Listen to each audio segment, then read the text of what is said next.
Vamos então agora começar a competência 4, né? A competência 4 diz respeito a demonstrar conhecimento dos mecanismos linguísticos necessários para a construção da argumentação, tá?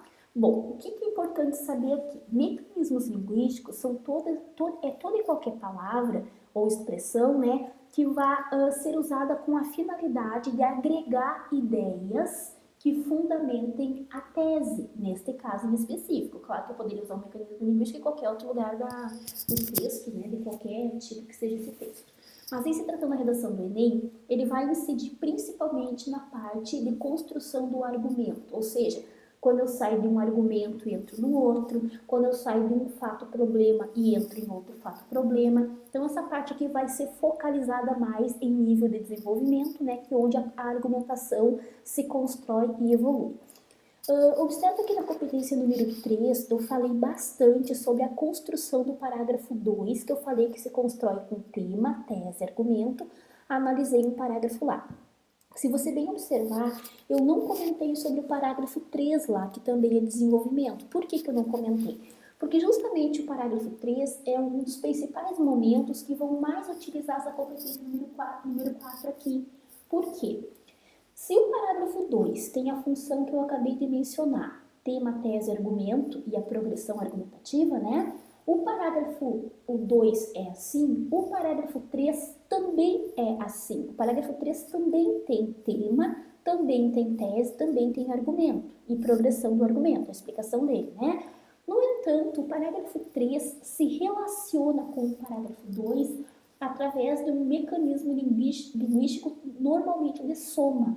Então, é no início do parágrafo 3, uma das primeiras vezes que você vai usar o tal do mecanismo linguístico, que você vai atender esse critério de avaliação que vale 200 pontos na prova.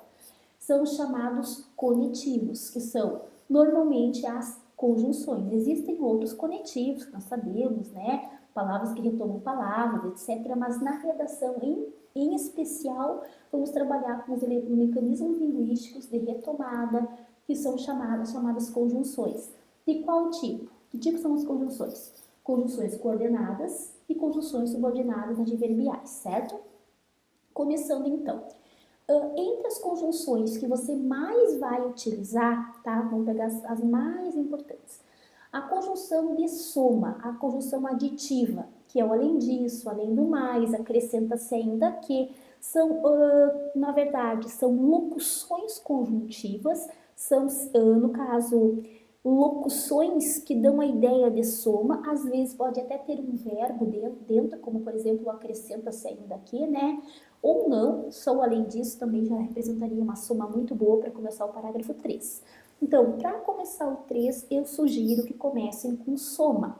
Quais elementos? Eu cito 2 ou 3 aqui, né, como exemplo para você utilizar. Sugiro que usem sempre o mesmo. Você, né, seleciona, por exemplo, a expressão um outro fato, né, e segue sempre na mesma locução de soma, para facilitar, porque senão cada vez que vai começar um parágrafo 3, né, fica aquela coisa, qual que eu uso. Se você usa o além disso, usa sempre o além disso, não fica trocando muito, porque isso vai fazer perder tempo, né?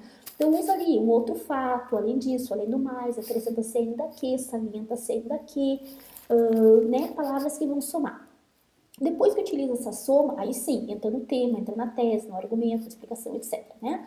Um segundo momento que você também pode usar uma adição é dentro da conclusão. Olha que doideira isso.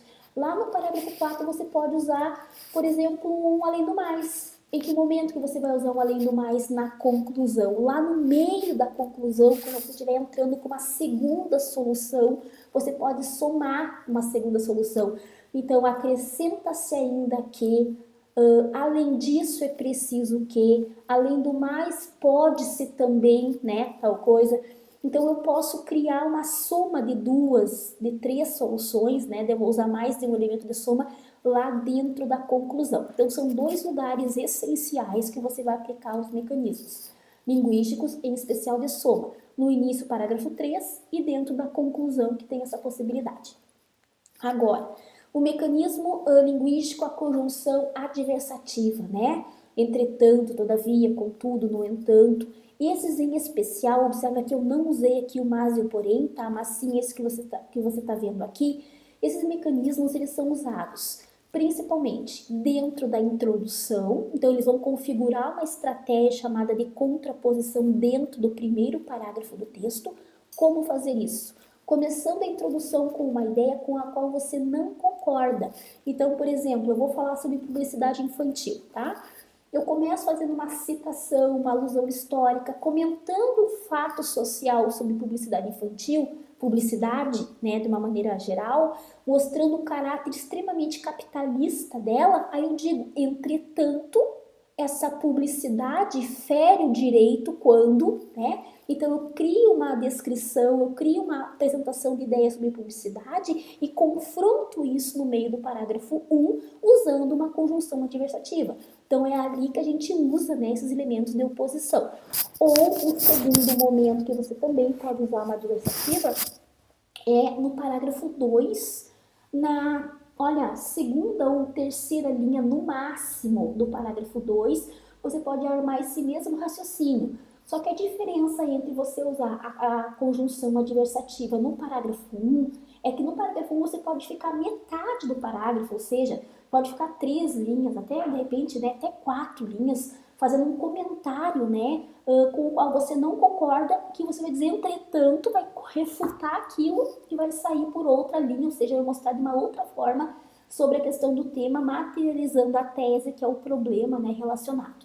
Agora, quando se usa isso aqui no parágrafo 2, não dá para ficar enchendo linguiça, ou seja, você entra com um discurso, com uma fala, com uma ideia, com uma opinião, com uma representação, com uma afirmação com a qual você não concorda, e no máximo, no final da segunda linha do parágrafo 2, você tem que já usar o entretanto.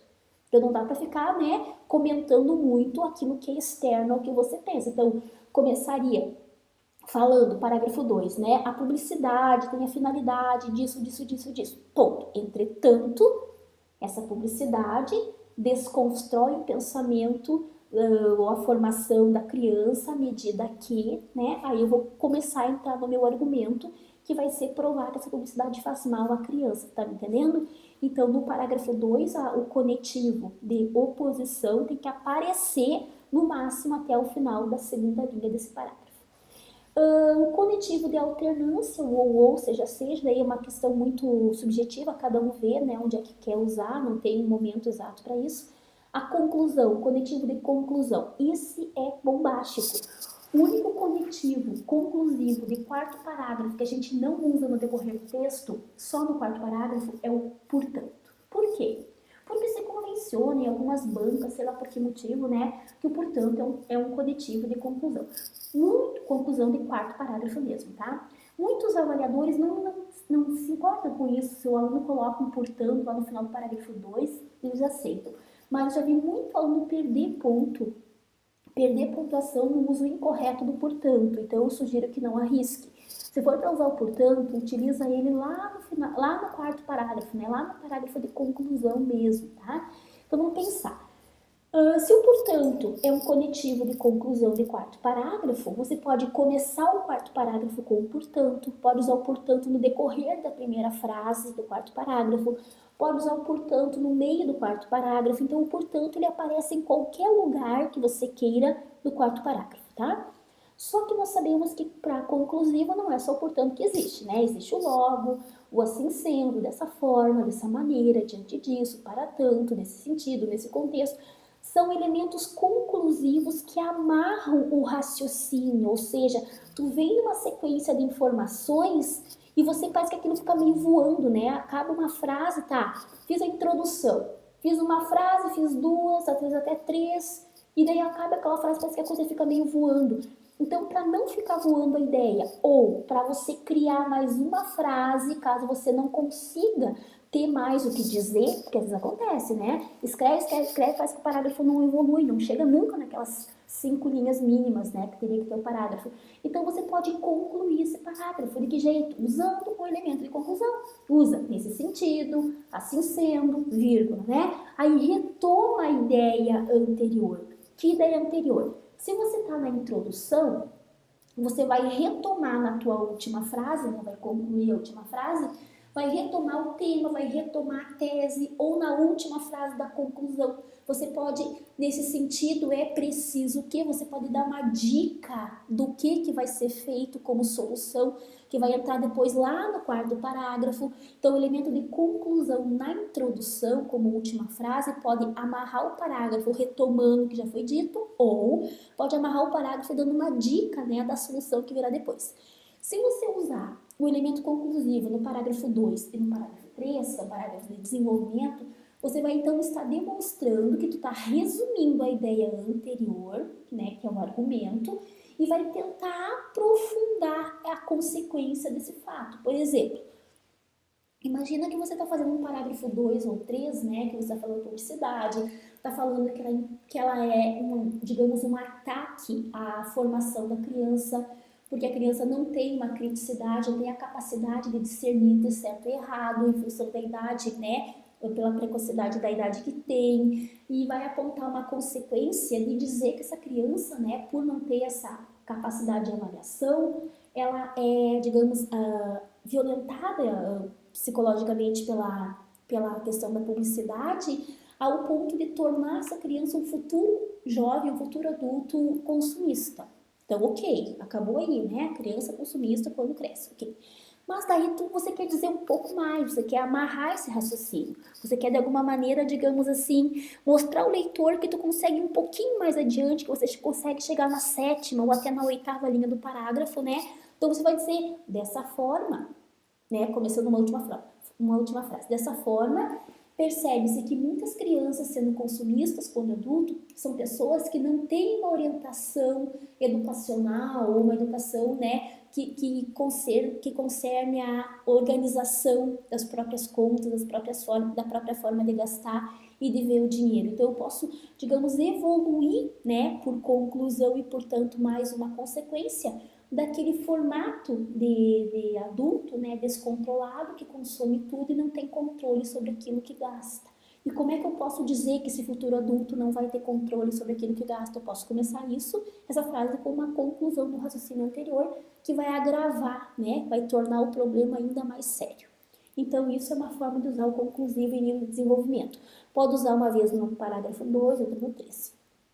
Esse mesmo conclusivo que eu mencionei, que pode ser usado lá no parágrafo 4, ele pode ser usado mais de uma vez no parágrafo 4. Então, eu começo a conclusão, por exemplo, com portanto, né? Aí eu vou lá mostrar depois como é fazer a conclusão. Aí eu começo, no caso, o parágrafo, né, de conclusão lá, retomo o tema, tese, situo solução, e aí eu quero criar uma coisa chamada estratégia de conclusão, que eu vou mencionar depois. Então, nessa última frase da conclusão, eu posso de novo, né, voltar com um novo elemento conclusivo.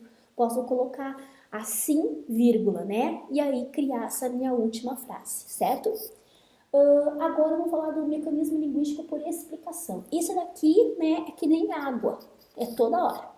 Então, você vai usar o pois, o porquê junto e sem acento, já que, visto que, no sentido de que, em função de que, né? Essas expressões que eu acabei de falar, elas normalmente introduzem o argumento no parágrafo 2 e 3.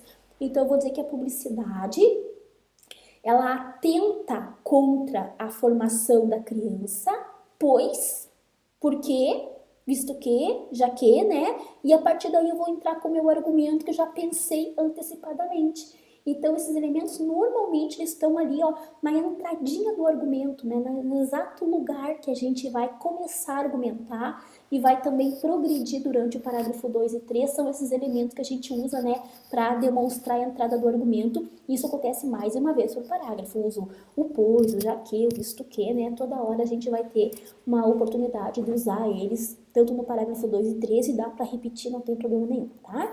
Então, essas são as conjunções coordenadas. Das conjunções subordinadas, que tem mais alguns tipos ali do outro lado, né?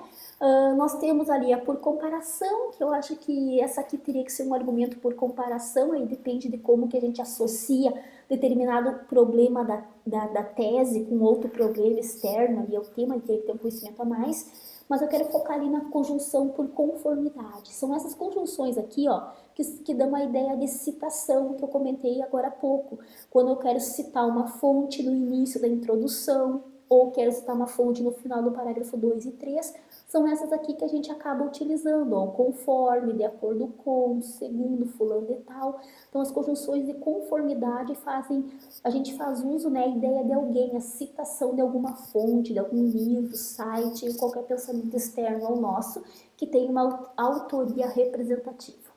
Os elementos de causalidade aqui embaixo, né, o visto que, o já que, o porquê, em função de que, são quase os mesmos explicativos que eu tinha mencionado, tem a mesma finalidade do argumento.